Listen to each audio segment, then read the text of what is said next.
Hello friends, मैं आज आपको इंग्लिश ग्रामर की वीडियो सीरीज़ में प्रोनाउन के दो और प्रकार रिलेटिव प्रोनाउन और रिफ्लेक्सिव प्रोनाउन के बारे में बताने जा रही हूँ।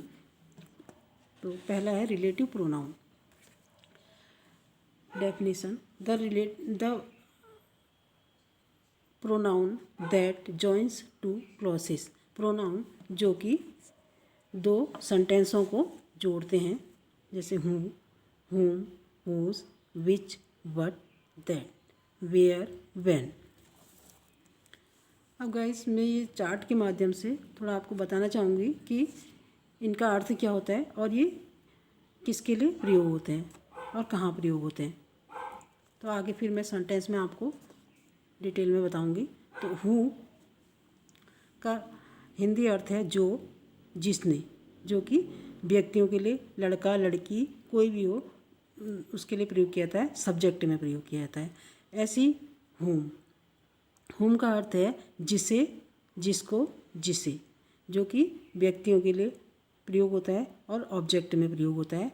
और हुज का अर्थ है जिसका, जिसकी, जो कि सभी के लिए प्रयोग होता है, व्यक्तियों के लिए भी प्रयोग होता है, जानवर के लिए भी प्रयोग होता है और वस्तु के लिए भी प्रयोग होता है। इसके बाद है विच, जो, जिसे, जिसने, जो कि बेजान वस्तुओं के लिए और एनिमल्स वगैरह के लिए प्रयोग होता है और ये सब्जेक्ट में भी प्रयोग होता है और ऑब्जेक्ट में भी प्रयोग होता है। इसके बाद है वट। वट का अर्थ है जो, जो कि और जो कुछ, जो कि किसी अज्ञात वस्तु, जो कि हमें मालूम नहीं है, उसके लिए प्रयोग होता है। ये सब्जेक्ट में भी होता है और ऑब्जेक्ट में भी प्रयोग होता है। इसके बाद है दैट। दैट का अर्थ है जो, जो कि सेंटेंसों को जोड़ने के लिए व्यक्ति, वस्तु या जानवर किसी चीज़ के लिए भी यूज होता है, लेकिन सिंगुलर रूप में यूज होता है। उसके बाद है सिंगुलर यानी एक वचन, तो आपको मालूम ही होगा। वेयर। वेयर का अर्थ है जहाँ, जो कि किसी स्थान के लिए प्रयोग होता है, सब्जेक्ट में प्रयोग होता है। व्हेन। व्हेन का अर्थ है जब, और जो कि समय के लिए यूज होता है और सब्जेक्ट में यूज होता है। अब मैं गाइस आपको सेंटेंसों के माध्यम से बताऊंगी कि ये रिलेटिव प्रोनाउन कहाँ कहाँ पे यूज होते हैं।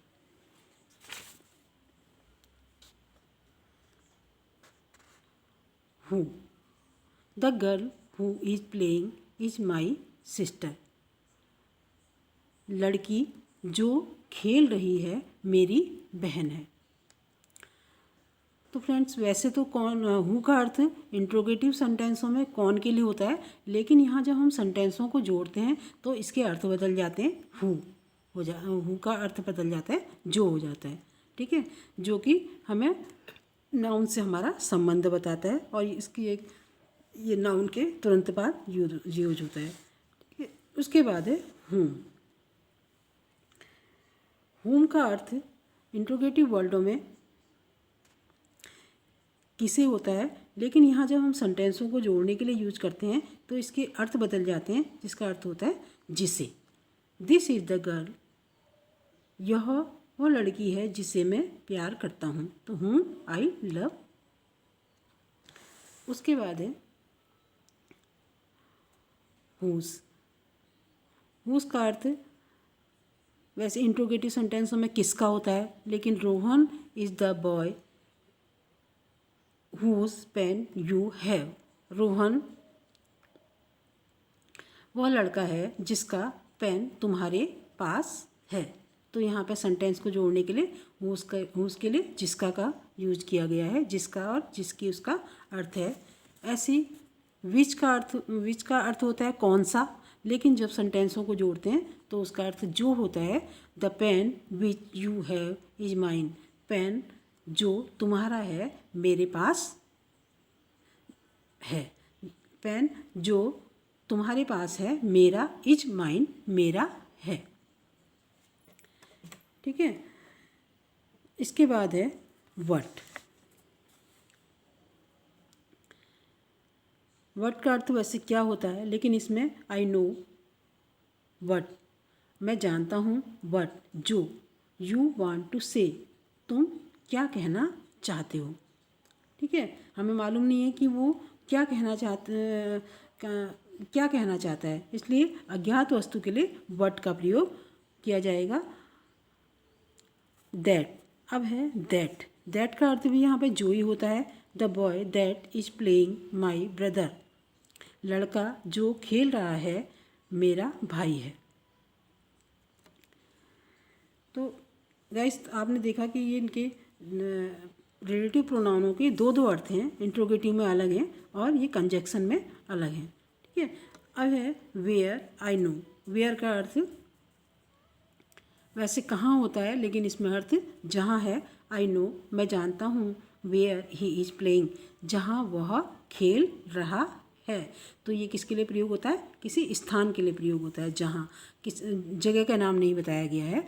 तो जगह का नाम नहीं बताया गया तो जगह यहाँ पे ऑब्जेक्ट है, तो यहाँ पे जो है जहाँ जो है एक ऑब्जेक्ट है, ठीक है। व्हेन, उसके बाद है when you come I shall meet you, जब तुम आओगे आई शैल मीट यू, मैं तुमसे मिलूँगा। उसके बाद वाई का अर्थ इंट्रोगेटिव वर्ड में भी इसमें क्यों ही होता है और इसमें भी क्यों ही है। आई डू नॉट नो, मैं नहीं जानता हूँ। वाई ही इज़ लाफिंग, वह क्यों हंस रहा है, ठीक है।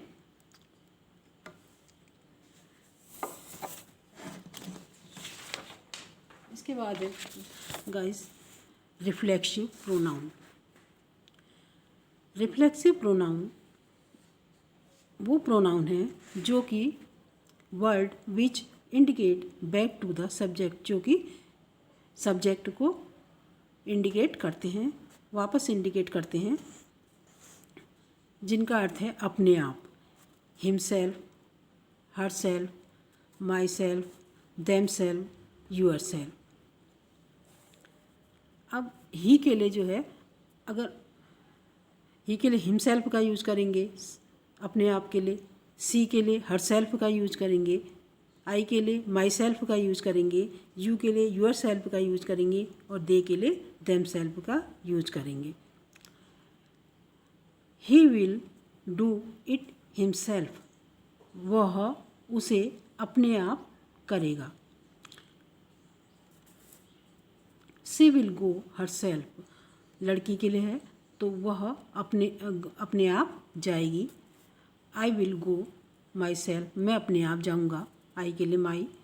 You will do your work yourself, तुम अपना काम अपने आप करोगे। They will read themself, वे अपने आप पढ़ेंगे। तो यह है गाइस रिलेटिव प्रोनाउन और रिफ्लेक्सिव प्रोनाउन। आशा है आपकी समझ में पूरी तरह आ गए होंगे। तो प्लीज़ मेरे चैनल को लाइक, सब्सक्राइब और शेयर कीजिए। धन्यवाद।